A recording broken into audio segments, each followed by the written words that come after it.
Hello and welcome to this class of Principles of Microeconomics.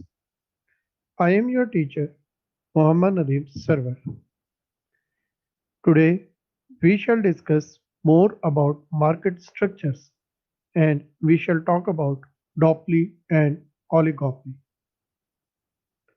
This is our first lecture on these models. So, let's start with the class. Students, a market structure called as duopoly includes only two firms, whereas in oligopoly there are few firms, mostly between 3 to 14-15 firms. In both duopoly as well as in oligopoly, the firms may produce homogeneous commodity or differentiated products. Similarly, in both duopoly and oligopoly, firms may join hands with each other and thus take price and output decisions with cooperation, or firms may compete with each other and try to maximize their own profit without caring for others. There are a number of ways in which the price and output decisions can be formed. We shall discuss some of those cases in this lecture, whereas the case of strategic interaction between the firms, which is explained by game theory, will be discussed in next lecture.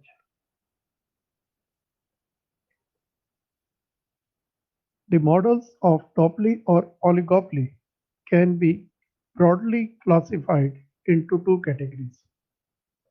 One called as clusive models and second called as non-clusive models. Clusive models are those in which firms cooperate with each other and they take price and output decisions jointly. This category includes cartels and price leadership model, whereas the category of non-clusive models include such models in which firms compete with each other.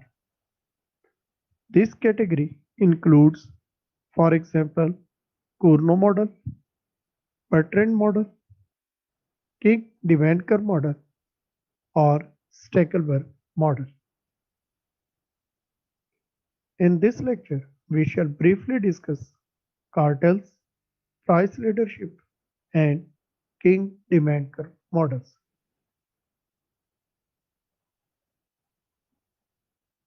Students, as we already discussed, that cartel and price leadership are the example of clusive models. And clusive models are those in which firms take price and output decisions jointly. This cooperation between the firm could be open or explicit, or it could be implicit or hidden, which is called as tacit collusion. Cartel is an example of such collusions. A cartel represents a body which is formed by the firms to decide how much the price will be charged for the commodity and how much the output will be produced. Cartel also decides the market share of each firm. The most well-known and pronounced example of cartel is OPEC, which is the Organization of Petroleum Exporting Countries and hold a control over most of the world's oil supply.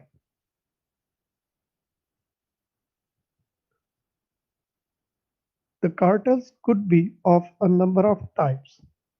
For example, joint profit maximization cartel or cartels that allocate the quota between the firms, etc. However, we shall discuss only one such type, which is joint profit maximization cartel.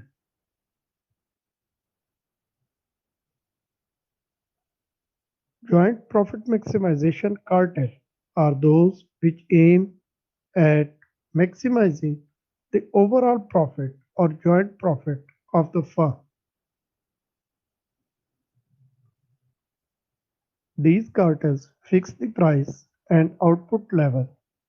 Similarly, they also fix the output of each firm and distribute the profit among the firms according to an agreed upon formula. Now let's discuss it graphically. This diagram represents the total market.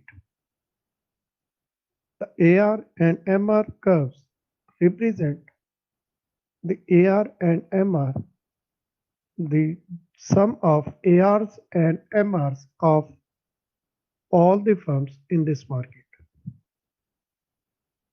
The market is in equilibrium at point E, where MC is equal to MR.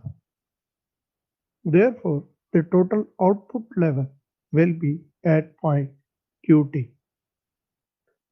This output will be produced jointly by all the firms in this cartel.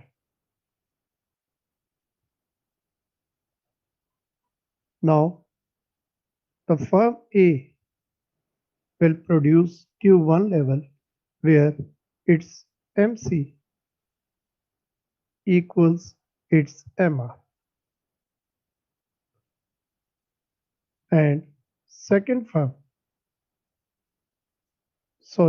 and this firm will earn a profit above average cost of output. Similarly, the second firm will produce at a level of output where its MC is equal to MR. Both firms will charge the same price, which is set by the cartel body. The cost curve of both firms may be different depending upon the technology and production efficiency. It is possible that cartel divides the profit according to output, and it is also possible that cartel divides profit between the firms equally, or the profit distribution may be based upon the technology and production efficiency. In this example, if the cost per unit of both firms is different, then their profit may be different.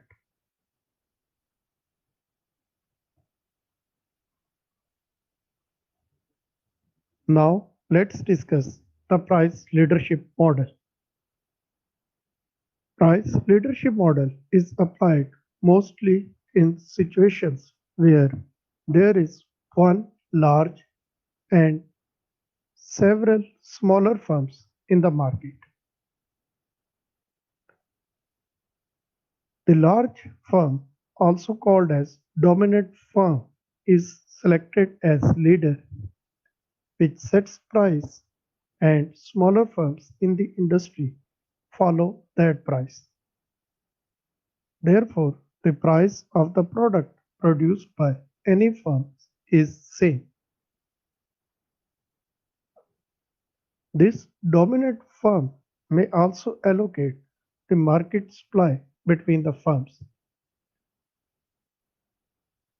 We also believe that this dominant firm has more information about the market and about the smaller or follower firms.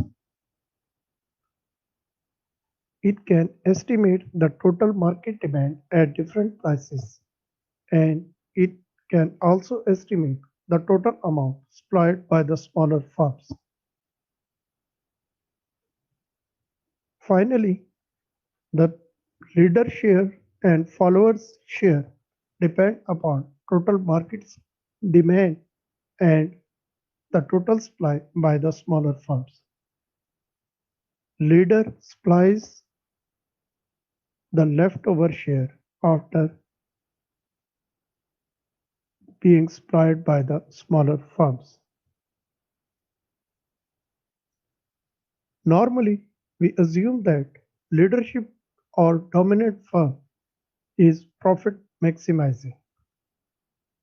However, it may set the price which is not in the best of its interest. It may set price lower than the profit maximizing level just to push other or smaller firms out of the market.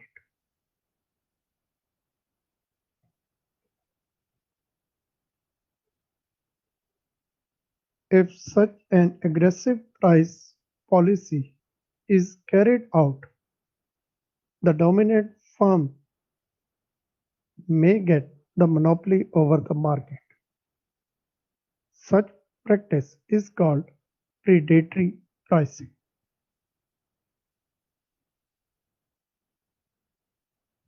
Now, let's discuss the dominant firm's price strategy through diagram. As we discussed earlier, that we assume that the dominant firm has an estimation of market demand and total quantity supplied by smaller firms. Here, SS is the total supply of smaller firms, which is obtained by horizontal summation of their MCs. DD is total market demand at various prices. If dominant firm sets price at P4 level, the market demand will be small and this demand can be fulfilled jointly by all the small firms. If it sets price equal to P3, then P3A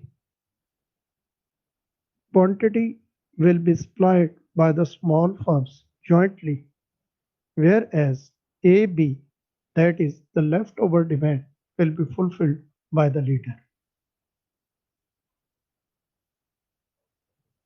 Leader can set any price, but the lower price a leader sets, the more share that firm gets. For example, at price P2, the share of smaller firm shrinks, whereas the gap between demand and supply widens, and this gap is filled by leader.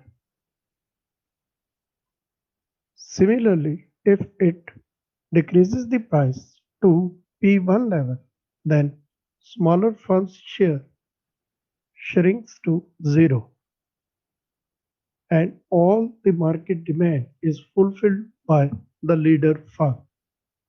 In other words, leader gets monopoly power. Now, the question before us is, what price will a leader choose?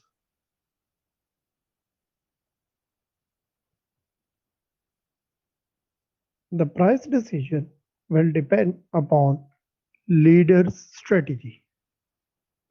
Leader's strategy could be aggressive, could be protecting its own interest, or could be like each firm get a fair share in the market. Let's assume that leader firm is profit maximizing firm. In such case, its MR and AR will be like this. It will produce a quantity QL which will be determined by the equalization of MC and MR. If per unit costs are represented by average cost such as ACL, then at price P3, the leader's profit will be maximized and its output level will be OQL. In this case, smaller firm share will be P3A and leader's share will be AB. However, leader may set any price. For example, it may sacrifice some of its profit and set price at P2, or it may bear some losses just to kick out other firms from the industry and set price at P1 level. The actual level of price chosen by the leader depends on its thoughts. However, the profit maximization principle suggests that leader should set the price equal to P3. Now let's discuss the other kinds of oligopoly called as non-clusive oligopoly. These models assume that firms do not make any explicit or implicit agreement about price, output, or market share.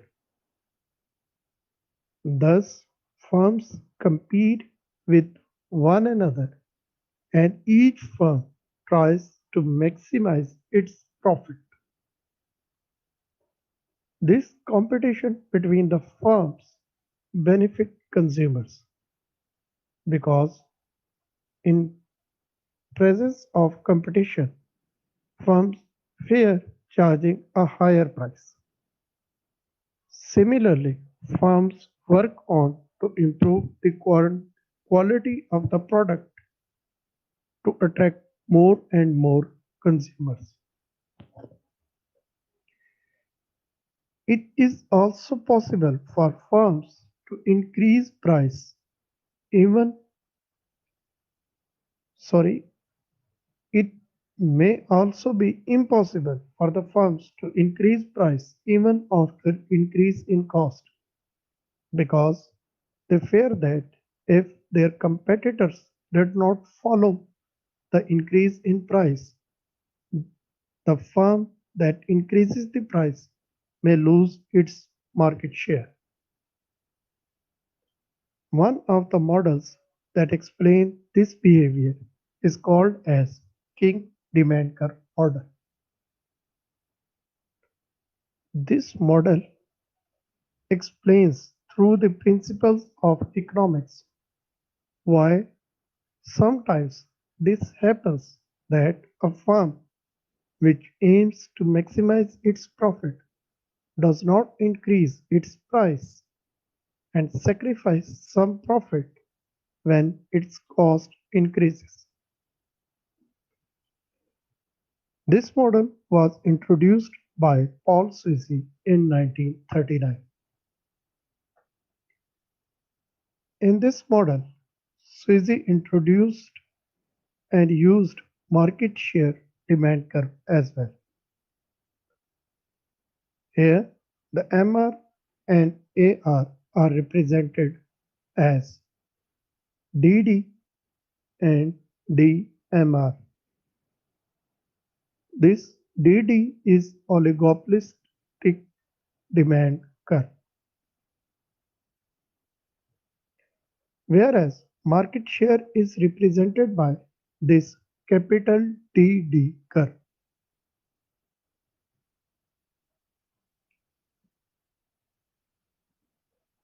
Let's suppose that price is fixed at a certain point called as P star. This is a very specific level of price. The firm believes that if it lowered the prices of its output, its competitors will also follow.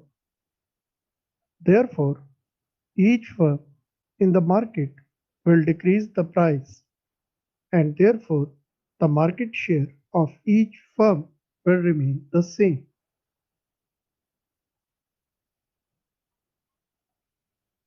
In this case, a capital D part of the demand curve becomes more relative, which represents the market share of each firm.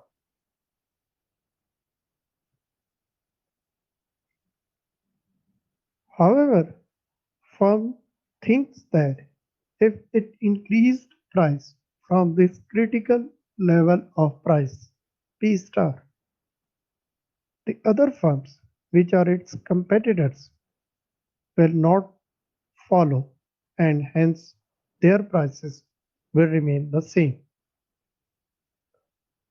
This will result in huge reduction in market share of that firm. Only the loyal customers will remain with the firm. Therefore, individual demand curve represented as small d is more relevant if the price is increased from this selected point.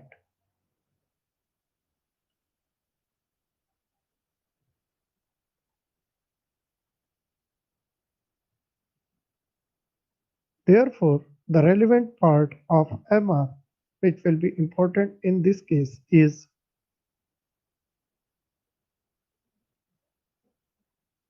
so the actual demand curve faced by the firm will be small d, A, capital D, and its MR will be B, sorry, MR will be small d, B, C, MRD. The demand curve will have a kink at that particular level of price, and at that level of output there will be a gap in MR.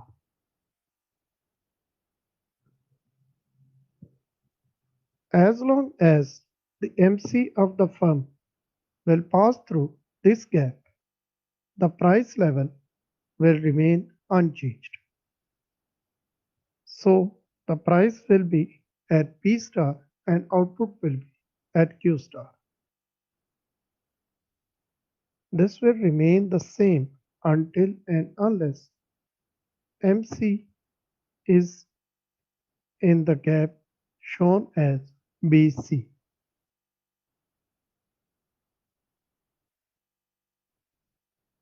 Therefore, the small increase in the cost will not lead to a change in price because the competitiveness in the industry will prevent the firm to increase the price, as it will be fair, it will face a fear of losing its customers.